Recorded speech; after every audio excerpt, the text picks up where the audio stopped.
Où est-ce que cette femme t'emmène avant que tu puisses manger ton premier champignon? Elle a un huipil très long. Elle est mazatèque. Elle ne parle pas un mot d'espagnol. Donc je dois simplement ne pas discuter avec elle, hein, uniquement des actes. Elle a compris que, parce que son petit-fils traduisait, à un moment donné, il disait que je venais de la part de sa maman, etc. Et alors là, il y a d'abord les achats. Les achats de quoi? Ben, il faut aller acheter de l'alcool, il faut aller acheter des bougies, il faut aller acheter du copal. Le copal, c'est cette résine de l'arbre à copal. On l'utilisait dans le temps pour vernir, hein.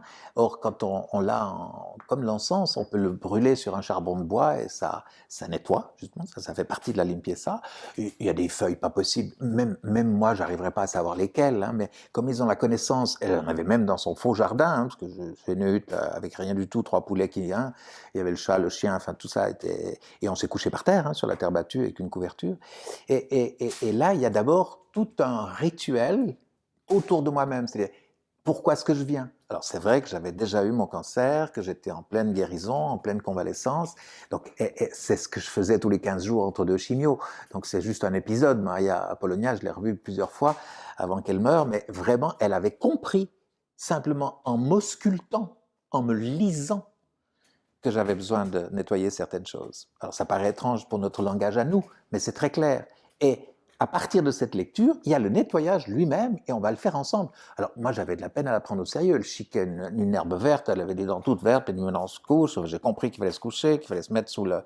Mais avant, elle avait sorti ses feuilles de bananier, elle avait ouvert ses feuilles, elle avait pris des champignons, elle les avait un peu nettoyés, juste enlevé le bout de la racine. Tiens, on partage le champignon, on mange ça ensemble. Alors c'est des tout petits champignons comme des mousserons.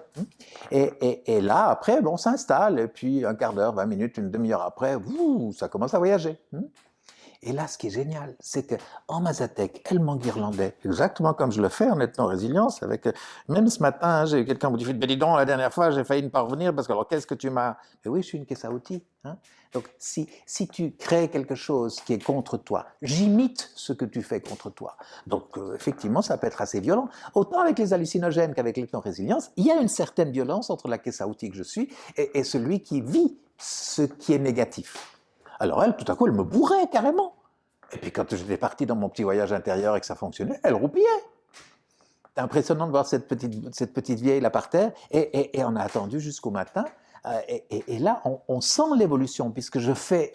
Ça va au-delà d'une simple méditation. C'est une véritable introspection. Là, on est vraiment déjà dans l'ethno-résilience. Je revis des choses très précises de ma mémoire passée, qui me ramène à mon orphelinat, qui me ramène à ma première noyade, qui me ramène à ma péritonite, qui me ramène à mon cancer. C'est pas que j'ai envie de vivre les horreurs, c'est que j'ai le droit de les traverser pour retrouver quelque chose d'innocent. J'aurais quand même tout intérêt à vivre en paix et en sérénité. Hein. Je te reprends un autre exemple. Hein. Si tu vois la vidéo suivante, j'aimerais être un type absolument épatant que j'ai rencontré au Pérou. Mais c'est à tomber par terre quand on voit comment ces gens-là ont pu se former comme chamans.